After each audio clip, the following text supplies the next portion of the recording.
en el semáforo, Chantal Signorio, antes de irse, nos contaba que tienen 150 episodios del podcast Puerto de Ideas. Así que si quieres saber más de los festivales anteriores, están disponibles en Spotify como Puerto de Ideas.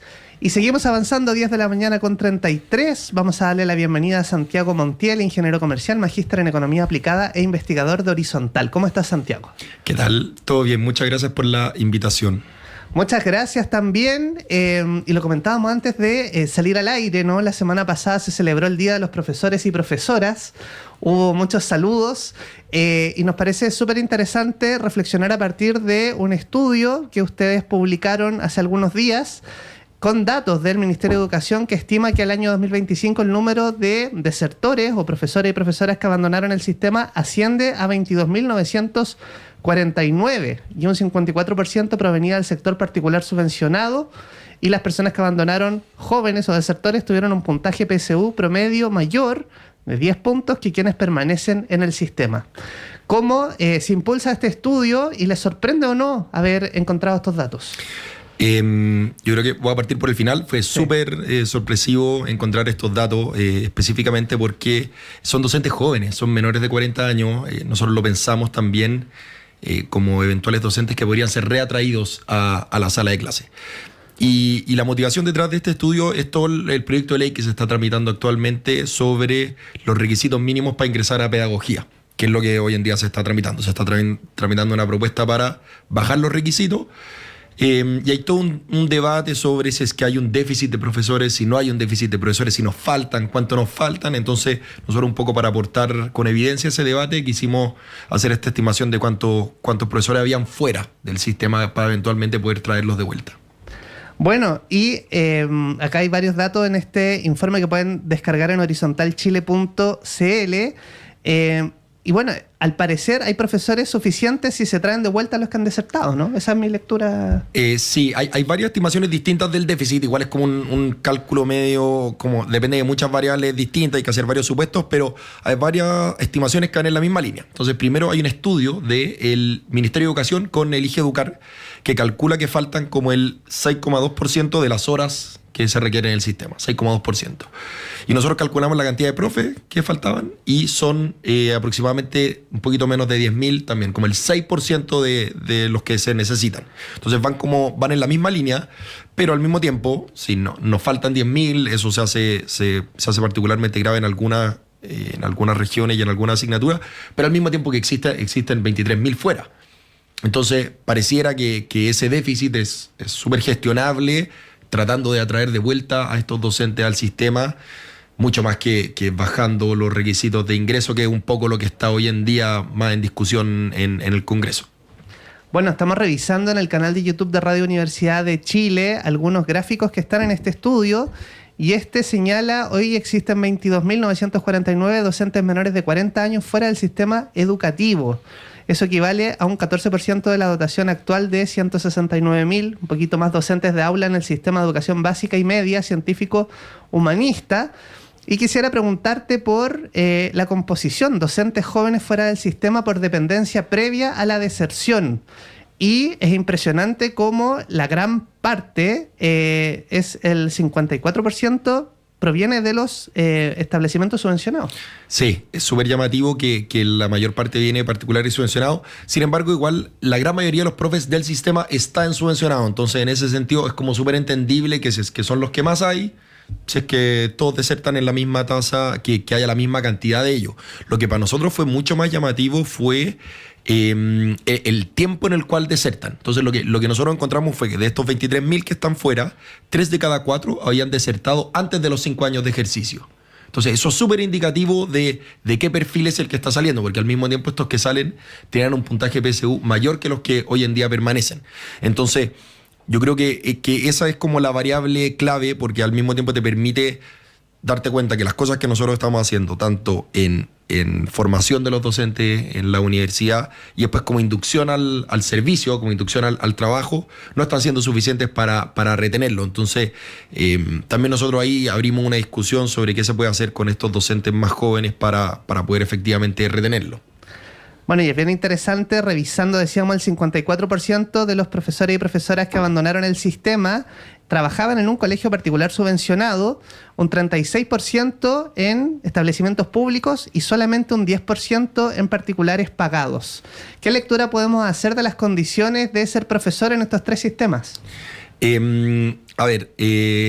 Para marcar un poco la conversación, todos los profesores que hacen clases en un establecimiento con financiamiento público están afectos a la misma legislación laboral, que es el marco de carrera docente, tienen como las mismas asignaciones, los salarios se determinan por las mismas razones. Entonces, en teoría, ellos dos deberían tener las mismas condiciones salariales. El sistema privado se rige por otras normas. Entonces, yo diría que es súper llamativo que se concentre particularmente en esos segmentos, porque si bien la última ley de carrera docente ha contemplado una mejora salarial que efectivamente se dio, o sea, del año 2016 al año 2022 su salario real aumentó un 13%, el de los profesores. Y hoy en día en promedio son como 1,5 millones de pesos. Pero aparentemente esas mejoras no fueron suficientes. Entonces yo creo que se abre un poco la pregunta de por qué están saliendo. Nosotros igual hemos aventurado alguna hipótesis, como que los datos ayudan harto como a entender por qué es lo que están saliendo. Entonces yo creo que hay una familia de problemas que tiene que ver con las condiciones laborales, esto que comentábamos del salario, si bien ha subido en términos relativos como con el resto de los trabajadores con la misma cualificación, como con un título profesional, es bajo. Y es bajo en comparación con el resto de los países de la OCDE. O sea, en Chile un profesor gana un 25% menos de lo que gana una persona con calificación similar. Entonces, yo creo que hay una familia de problemas que va por ahí, hay otra que tiene que ver con las horas de trabajo. Esta misma ley, la de carrera docente, contemplaba que 1/3 de las horas de los profesores cada semana tenían que ser no lectivas. Es decir, para preparar tus clases, para poder corregir, para poder hacer trabajo colaborativo. Nosotros vemos que esa legislación no se está cumpliendo. En promedio los profesores hacen 8 horas más de clase a la semana de lo que les corresponde por ley. Entonces, ahí uno empieza a entender de que esta noción de que los profesores hacen muchas más clases, que se llevan trabajo para la casa el fin de semana. Hay otra familia de problemas que tiene que ver con valoración social. Muy pocos profesores se sienten valorados. 1 de cada 6 profesores chilenos considera que la sociedad valora su profesión, lo que contrasta un poco con sí, yo creo que le preguntamos a cualquier persona en la calle y valora mucho lo que hace un profesor, pero los profesores perciben, solo 1 de 6 se percibe valorado. Yo creo que ahí hay como un par de pistas que apuntan a por qué estos profesores están saliendo del sistema. Seguimos conversando en el semáforo con Santiago Montiel. Él es ingeniero, magíster en economía aplicada e investigador de Horizontal y nos está contando del estudio Profesores fuera del sistema, una alternativa para enfrentar el déficit docente. Y de estos profesores que han decidido salir del sistema, ¿sabemos qué camino están siguiendo? ¿Se reconvierten laboralmente? Eso yo creo que ya es pura especulación, porque sí, lo más probable es que estén saliendo hacia alternativas que les den una de varias cosas. Pues le pueden estar dando mayores remuneraciones, les pueden estar dando mayor flexibilidad laboral. O sea, la profesión docente per se es poco flexible, porque requiere que los profesores 2/3 de su tiempo estén parados al frente de una sala de clase. Entonces yo creo que se están yendo quizá a profesiones que les permitan más eso. Yo creo que también en la misma línea nosotros hacemos algunas propuestas para volver a atraerlos. Se puede aplicar poca flexibilidad, pero por ejemplo, estas horas no lectivas que comentábamos recién, se podrían acumular y hacer de manera remota. Entonces, que tengan que hacer clases, por ejemplo, de lunes a jueves, y el viernes, que es su hora no lectiva, quizás las podrían hacer de manera remota. Algo así, como que yo creo que hay que pensar un poco fuera de la caja para volver a traerlos, porque claramente las condiciones hoy en día no están siendo suficientes. Bueno, yo creo que escuchar a esos profesores que han decidido desertar también es clave para entender cuál es la lógica de todo el esfuerzo también, que es formarse, entrar a una carrera, terminar y en menos de 5 años decidir salirse también. Es una decisión que imagino que tampoco es fácil, ¿no? Porque hay mucho tiempo y recursos invertidos en formarse como docente. Exacto, y yo creo que eso conlleva como procesos también personales que deben ser muy importantes. Por lo mismo nosotros como que recomendamos, esto es un problema como de magnitud acotada, o sea, estos son 23.000 profesores que están afuera del sistema. Yo creo que aquí hay herramientas para poder captarlo, averiguar bien por qué salieron. ¿Fue algo como por condiciones salariales o no? ¿Fue por no sé, experimentar violencia en su trabajo? ¿Fue porque les costó manejar el curso, porque les tocó en un entorno muy difícil? Yo creo que las políticas públicas en educación tienen que diseñarse pensando como en la sala de clase. Y yo creo que eso ya, el simple hecho que nosotros estemos hablando de docentes hoy en día es un avance, porque llevamos mucho tiempo hablando de reformas que no van tanto a lo que pasa dentro de la sala de clase. Ahora estamos hablando de esto, se trata la calidad de la educación, pues, de que el profesor tenga las capacidades y que el profesor se mantenga en el sistema y genere como aprendizaje en los estudiantes al final. Bueno, y ustedes citan en este estudio, Profesores fuera del sistema, una alternativa para enfrentar el déficit docente, publicado por Horizontal, en horizontalchile.cl, una experiencia en Australia, ¿no? Que les pasó algo similar y donde contactaron a 1.500 docentes que habían salido del sistema en los últimos 5 años. ¿Qué podemos aprender de esa experiencia que ustedes proponen aquí como un referente para el caso chileno? Sí, es curioso porque la transición demográfica está afectando a todos los países del mundo. Entonces, hay algunos países que ya se ven muy afectados, donde prácticamente sobran profesores. Ese es el caso de los países nórdicos, que ya hay pueblos donde no hay niños, no hay alumnos. Y hay otros países que están un poquito antes de eso, donde ahí se encuentra Chile y donde ahí se encuentra Australia. Pero que no quepa duda, vamos hacia ese otro tipo de problemas, que otra familia de problemas que podemos conversar. Pero esta experiencia en Australia es súper ilustrativa, porque lo que ellos hicieron fue, en uno de los condados en particular, en una de las regiones en particular, hicieron un alza salarial a todos los docentes del sistema, y de esa manera lograron traerlos de vuelta. O sea, aquí se abre otro debate. O sea, está claro que la profesión docente no pasa por remuneraciones, solo por remuneraciones, sino que pasa por una serie de otros problemas, o sea, por otras como condiciones. Las horas, las condiciones en las que ejercen, la violencia, en la medida que ellos se sienten estresados o no estresados, la cantidad de trabajo que tienen. Yo creo que son muchas dimensiones, sin perjuicio de que las remuneraciones parecen ser súper importantes. Y nosotros siempre hacemos el símil, cuando conversamos de estas cosas con profesores, hacemos el símil entre pedagogía y medicina. Son dos carreras que requieren mucha vocación de servicio público, que tienen condiciones súper difíciles. Los docentes, lo que hemos conversado, los médicos, sabemos el nivel de turnos que hacen. Sin embargo, pareciera que nos faltan docentes y no nos faltan tantos médicos. Entonces, yo creo que también hay que tener una conversación sobre la señal que da el Estado, como es el contratante de todas estas personas, cómo las quiere remunerar. Y yo creo que no solo eso, sino que el proyecto de ley que se está tramitando hoy en día, que quiere bajar los requisitos de ingreso, es una señal más que envía al sistema, que dice, sabe que en verdad para ser profesor usted no necesita tanto conocimiento académico, tanto rendimiento académico. Yo creo que esa es otra señal que manda en la dirección, sabe que en verdad quizás no valoramos tanto a los docentes. Bueno, recordemos que hubo un cambio. Usted seguramente recordará que se necesitaban 850 puntos como máximo, ¿no?, en la PSU, pero ahora la nueva prueba de acceso a la educación superior tiene 1.000 puntos máximo. Hoy día, ¿cuál es el mínimo para estudiar pedagogía? Exacto. Esto es un problema que viene más o menos largo, pero la ley de carrera docente, la primera que se aprobó el año 2016, decía que a este año teníamos que pueden entrar a la carrera de pedagogía solo el 30% de mejores puntajes. Y eso había que subir de a poco, había que ir subiéndolo de a poco.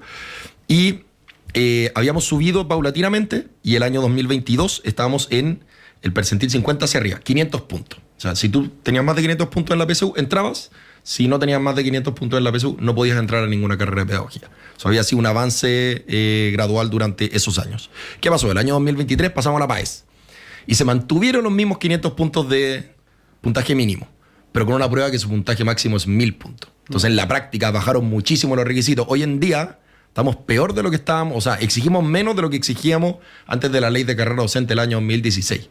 Entonces, porque fuimos postergando la aplicación de los requisitos, la fuimos postergando, y hoy en día estamos como legislando un poco último minuto, porque sacaban los artículos transitorios este año, y a partir del año 2026 se activa como la ley original y te exige un puntaje mucho más alto. O sea, si es que se aplicara a rajatabla la ley, si no se aprobara ningún proyecto hoy día en tramitación, el puntaje tendría que subir de 502 puntos a 626, de una. Y eso significa una disminución en matrícula muy importante, es un cambio muy drástico. Nosotros tampoco aplicamos, o sea, tampoco proponemos que se aplique así a rajatabla, pero sí proponemos ir avanzando hacia allá y establecer como algún tipo de compromiso actual, también principalmente por dos razones, porque hay evidencia empírica que muestra que un docente con mayor puntaje en la PSU genera mayor aprendizaje, y también porque envía una señal con respecto como a la valoración de la profesión. Seguimos en el semáforo conversando con Santiago Montiel y les recordamos que tenemos un concurso. Esta tarde en la Gran Sala Sinfónica Nacional, ubicada en Vicuña Maquena 20, se presentará música de cámara en el concierto número 2 titulado Gala Barroca, dirigido por Ricardo González Muñoz. Tenemos algunas entradas dobles que nos quedan para quienes nos llamen ahora mismo al 22977-1579. Un panorama imperdible para esta tarde. Y es fantástica la Gran Sala Sinfónica Nacional. ¿La conoces, Santiago, o no? No la tengo. Tienes que ir a conocerla porque es impresionante. Se inauguró este año y es un gran lugar. Bueno, quisiéramos también preguntarte por las propuestas que uno puede leer en este documento que tienen que ver con, por ejemplo, flexibilizar los horarios de los docentes. Cuéntanos cómo eso podría impactar en mejorar esta situación. Estas son también como 100% hipótesis que nosotros tenemos de lo que podría ser, y creemos que pasa también por lo que conversamos, es como información es más anecdótico de muchas conversaciones que tenemos con docentes, que les gustaría tener un poco más de flexibilidad. Entonces, por eso comentábamos esto de acumular las horas no lectivas y hacerlas, por ejemplo, de manera remota. Pero hay otro tipo de cosas que se pueden proponer. O sea, hoy en día los docentes, para poder tener, por ejemplo, un mayor salario, y necesitan como un requerimiento como de antigüedad y de rendimiento en la evaluación. Son dos cosas que tienen que ocurrir simultáneamente. Y para pasar a los tramos de alto ingreso requieren muchos años, 8 y 12 años en particular. Hay muy pocos profesores en esos tramos. Entonces nosotros proponemos también que puedan avanzar más rápido para que un docente altamente capacitado pueda llegar rápido a esos tramos. Pero también nosotros proponemos algo súper concreto, que es que la misma ley de carrera docente contemplaba las que se llaman las mentorías. Que tú eres un profesor, en tus primeros 2 años tienes derecho a que otro profesor te acompañe. Y esa intervención está súper validada por la evidencia porque disminuye mucho la deserción de los docentes jóvenes. Te acompaña, no solo te da como consejos concretos para poder manejar el curso, sino que también una especie de como soporte emocional para poder enfrentar el shock que está significando el entrar a la sala de clase. Y vemos que hay distintas estimaciones, pero, por ejemplo, al 2021 el PNUD hizo un informe evaluando esta ley y encontró que menos del 1% de los docentes había tenido mentorías.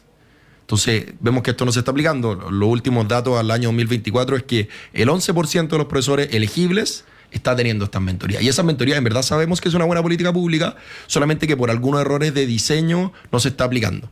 Tenía como algunos requisitos muy específicos, entonces nosotros estamos proponiendo algunas medidas para potenciarle que efectivamente se cumpla, porque sabemos que eso ayuda a disminuir la deserción de los docentes. Entonces yo creo que esto también requiere como ajustes de perilla en distintas etapas. Bueno, y una pregunta que ha salido, por estos días estuvimos hablando sobre un seminario de etnografía educativa y nos contaban los compañeros de la Facultad de Ciencias Sociales que en los trabajos de etnografía educativa una de las principales problemáticas que aparecía era la salud mental de los docentes. ¿De qué forma se cruza con esta situación? Y no sé si hay más datos o si faltaría más evidencia de cómo esto está impactando el abandono del sistema educativo de estos docentes jóvenes. Sí, hay harto dato nuevo precisamente porque acaba de salir una nueva encuesta que hace la OCDE, que le hace una encuesta a los profesores de todos los miembros de los países miembros de la OCDE, le pregunta algunas cosas particulares a los profesores. Y ahí también te ayuda a entender un par de cosas. O sea, por ejemplo, los docentes en Chile tienen más estrés en su trabajo que los docentes en promedio en la OCDE. Un 27% de los docentes en Chile tiene estrés versus un 19% en la OCDE, o sea, un poquito menos del 50%, y en Chile ha crecido, porque esto es una encuesta que se hace hace harto tiempo, en los últimos 10 años ha aumentado harto la percepción de estrés. Entonces sabemos que para partir las condiciones son peores en Chile. Y también le hace una pregunta de ¿por qué? ¿Por qué tienes estrés? Y dicen que la mayor parte, o sea, más de la mitad reporta que tiene estrés por trabajo administrativo. Es decir, aparentemente en el sistema educativo se han empezado a imponer cada vez más legislaciones. Está la ley de inclusión, está, por ejemplo, la última, la ley TEA, la ley Karin, que también se aplica al ámbito educativo, y que requieren que los profesores existen protocolos, tienen que seguir protocolos, rellenar mucho papeleo, y aparentemente eso les está entregando una carga que esto es como contraintuitivo. Uno creería que como por evidencia media anecdótica de algún profesor como que, no sé, que se ve golpeado, cree que todos los profesores están siendo golpeados, pero lo que ellos mismos reportan es que lo que más les genera estrés es el trabajo administrativo que tienen que hacer hoy en día. Que yo creo que también se junta con esto de las horas extra que ellos hacen de clase. Como hacen horas extra de clase, tienen que correr todo el trabajo administrativo para horas que hacen después del trabajo, los fines de semana. Entonces yo creo que eso también ayuda a entender este cuadro de deserción. Bueno, y se nos comienza el tiempo, pero quisiera preguntarte brevemente algo que mencionaste, la valoración social de la labor docente. ¿Cómo podemos avanzar en reconocer el trabajo y lo importante que es lo que hacen profesores y profesoras? Eso es, yo creo que la madre de todas las batallas, porque ajusten más, ajusten menos, si es que al final la sociedad no valora de verdad lo que hace un docente como las personas que están formando el futuro de nuestro país. Aquí en verdad nos estamos jugando el futuro del país. No hay ninguna solución de largo plazo que sea viable.